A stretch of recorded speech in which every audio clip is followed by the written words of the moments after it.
यो नः प्रचोदयात्।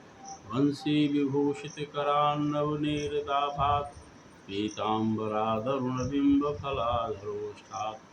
पूर्णेन्दुसुन्दरमुखादरविन्दनेत्रात् कृष्णात् परं किमपि तत्त्वमहं न जाने। वन्दे राधापदाम्भोजं ब्रह्मादिसुरवन्दितं यत् कीर्तिं कीर्तनेनैव पुनाति भुवनत्रयम्। सभी भागवत प्रेमियों को राधे राधे। आइए आज पुनः आप सभी का भागवतम रसमालय में स्वागत है, हार्दिक अभिनंदन है। भागवत कथा का श्रवण करें और अपने आत्मस्वरूप का अवलोकन करें। हम लोग दत्तात्रेय और यदु के संवाद का श्रवण कर रहे थे। बड़ा गूढ़ संवाद है। उसके बाद दत्तात्रेय जी स्वच्छंद विचरण के लिए चले गए और यदु जी को भी आत्मबोध हुआ, वे आसक्तियों से मुक्त हो गए। उसके बाद श्री कृष्ण ने उद्धव से कहा, ज्ञान का बहुत लंबा चौड़ा उपदेश है, दोनों के बीच वार्तालाप हुआ था। बहुत गूढ़ ज्ञान है और इसको तो पढ़ना पड़ेगा ही। बिना पढ़े बिना चिंतन मनन किए पूरी बात समझ में आती नहीं है। और इसलिए मैंने सोचा है कि उसका एक सार संक्षेप आपके सामने हम प्रस्तुत करें जो हमारे जीवन से संबंधित है। तो हम संक्षिप्त में उस ज्ञान को ज्ञान चर्चा करेंगे। ज्ञान चर्चा सबको अच्छा भी नहीं लगता है। ज़्यादा ज्ञान की बातें कीजिएगा तो लोग कहेंगे रखिए अपना ज्ञान अपने पास। तो वो नहीं समझता है कि इसमें हमको लॉस गेन क्या है। वो खुद घाटे में रहता है लेकिन उसकी प्रवृत्ति नहीं होती है अच्छी बात सुनने की। तो खैर जो भी हो, आप लोग तो विज्ञ श्रोता हैं, विज्ञ जन हैं, तो आप इसका श्रवण करेंगे और दत्तचित्त होकर श्रवण करेंगे तो कुछ न कुछ निश्चित रूप से सीखेंगे और सीखेंगे तो जीवन में उतर भी जाएगा। इसलिए ये नहीं कहना चाहिए किसी को भी कि पढ़ने सुनने से कुछ नहीं होता है, जीवन में उतारने से होता है। आप पढ़ेंगे सुनेंगे तो जीवन में निश्चित रूप से धीरे धीरे उतरता चला जाएगा। तो आइए हम कुछ संदेश को संक्षिप्त में वर्णन करते हैं। यहाँ भगवान श्री कृष्ण कह रहे हैं कि आत्मज्ञान की जब प्रबल इच्छा जगे तो कर्म संबंधी विधि विधान का आदर नहीं करना चाहिए। कर्मकांड के जाल में हम तभी तक फंसे रहते हैं जब तक हमको आत्मज्ञान की इच्छा नहीं है। क्षुद्र कामनाओं की पूर्ति के लिए हम कर्मकांड के जाल में फंसे हुए हैं। जब कभी भगवत प्रेरणा से ऐसी आशा मन में जगे कि नहीं आत्मज्ञान अब हम प्राप्त करेंगे, प्रबल जिज्ञासा हो जाए मन में, तब विधि विधान का आदर नहीं करना चाहिए। कोई ज़रूरी नहीं है कि हम पवित्रीकरण करें, कोई ज़रूरी नहीं है कि हम आचमन करें, कोई ज़रूरी नहीं है कि हम उसके साथ साथ जो भी कर्मकांड होता है ये सब करें, कोई आवश्यक नहीं आता है। ये अध्यात्म जगत में आगे बढ़ने के लिए रास्ता बनाया हुआ है। लेकिन जो व्यक्ति बहुत आगे बढ़ना चाहते हैं उनको इन विधि विधानों में कोई रुचि नहीं रखनी चाहिए। ये नहीं है कि किसी को नहीं रखना है, स्टार्ट तो यहीं से होता है, लेकिन इसके जाल में फंसना नहीं चाहिए, नहीं तो इतने ही तक रह जाएंगे। मैंने देखा है बहुत लोगों को। मैं तो गायत्री परिवार से जुड़ा हुआ हूँ और कर्मकांड भी कराता हूँ यदा कदा जा करके, पहले कराता था। तो वहाँ देखा है मैंने कि कई उम्रदराज लोग भी पवित्रीकरण का अर्थ नहीं समझते हैं कि पवित्रीकरण क्यों किया जाता है। तो पवित्रीकरण का कर्मकांड करते करते बूढ़े हो गए, सारी उम्र गुजर गई, तो क्या फ़ायदा हुआ? वो कब आत्मज्ञान प्राप्त करेंगे? इसलिए कहा गया कि भगवान कहते हैं कि आत्मज्ञान की जब प्रबल इच्छा जगे तो कर्मकांड संबंधी चक्कर में नहीं पड़िए। आप इसमें पड़ेंगे तो समय बर्बाद होगा। इसलिए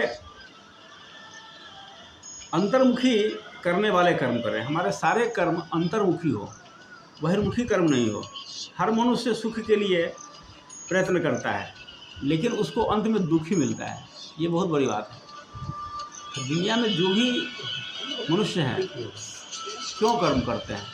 क्योंकि हमको सुख की प्राप्ति हो, लेकिन उनको अंत में दुख ही मिलता है, सुख नहीं मिलता है।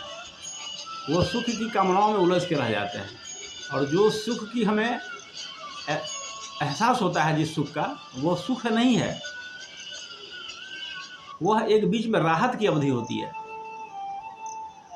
कि दुखों से विश्राम है, वो सुख नहीं है, अंत में दुख ही मिलता है।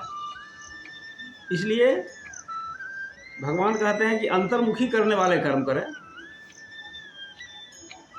आचार्य शिष्य रूपी अग्नि मंथन से ज्ञान की अग्नि प्रकट होती है। ऐसे यज्ञों में अग्नि प्रकट किया जाता है अग्नि मंथन से। एक काष्ठ पात्र नीचे रहता है, दूसरे से हाथ में रख करके उसको घर्षण किया जाता है और उससे अग्नि निकलती है, उसी अग्नि से यज्ञ किया जाता है।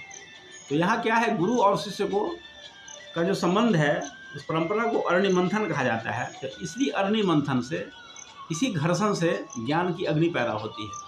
और यह ज्ञान की अग्नि कहें या भक्ति की अग्नि कहें, दोनों को अग्नि ही कहा गया है।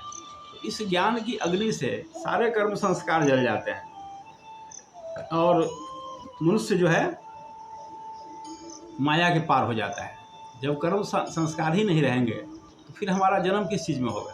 सारे कर्म संस्कार, तीनों प्रकार के कर्म समाप्त हो गए, तो फिर अगले जन्म आने की आवश्यकता ही नहीं। अगले जन्म में जन्म मरण के बंधन से मुक्त हो जाएंगे। इसलिए सदा ज्ञान चर्चा होनी चाहिए गुरु शिष्य के बीच, गुरु के आदेश का पालन करना चाहिए। और भगवान तो यहाँ तक कहते हैं कि गुरु जो है वो मेरा ही स्वरूप है। अपने गुरु को मेरा ही स्वरूप समझिए। गुरु में और भगवान में कोई अंतर नहीं होता है। यस्य देवे परा भक्ति यथा देवे तथा गुरु तस्यैता कथिता हेयता प्रकाशन्ते महात्मनः। श्वेता श्वेत उपनिषद में कहा गया है, गुरु में और शिष्य में कोई भेद नहीं होता है। जैसी भक्ति भगवान में हो वैसी भक्ति गुरु में हो तो ज्ञान स्वतः प्रकट हो जाता है। तो ये अग्नि मंथन का रहस्य यही सब है। तो अब गुरु को भगवान श्री कृष्ण कहते हैं कि गुरु को मेरा ही स्वरूप समझिए और गुरु के प्रति मर्त्य बुद्धि नहीं रखिए, गुरु का सम्मान कीजिए। आचार्य माम भी जान नहीं, आप नाम मन्यत कर चित। उसके आचार्य के प्रति कभी भी मन में अवमानना का भाव नहीं होना चाहिए। न मर्त्य बुद्धि आश्रयत। बहुत लोग कहते हैं कि मेरे गुरुजी तो मर गए। ये बहुत ही गलत भाषा है। गुरु के प्रति मर्त्य भाव कैसे रख दीजिए आप? गुरु तत्व है तो गुरु जी कैसे मर जाएंगे? नहीं, आप बहुत आवश्यकता हो बोलने की तो आप कहिए कि हमारे गुरु ने पार्थिव शरीर छोड़ दिया, या गुरु जी गोलोक धाम चले गए, गुरु जी परम धाम चले गए। ऐसी बात नहीं बोलनी चाहिए कि गुरु जी मर गए। ये गुरु की का अपमान होता है। ये बहुत गलत भाषा है। अधिकांश पढ़े लिखे लोग भी ऐसा बोलते हैं। क्यों गुरु दीक्षा लिए, क्यों गुरु बनाए किसी को?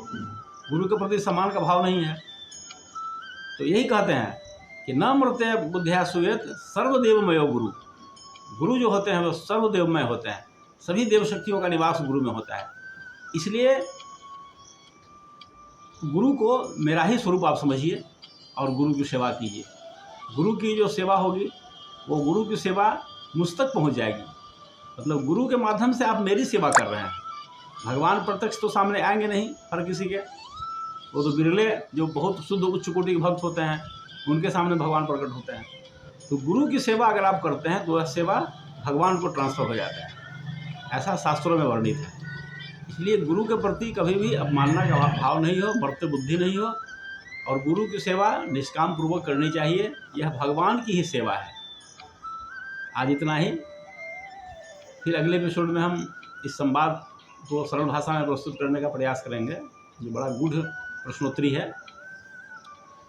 अगर आपको अच्छा लगता हो तो मेरे चैनल को आप सब्सक्राइब कीजिए। हम शब्दों के द्वारा आपकी सेवा करते रहेंगे। धन्यवाद।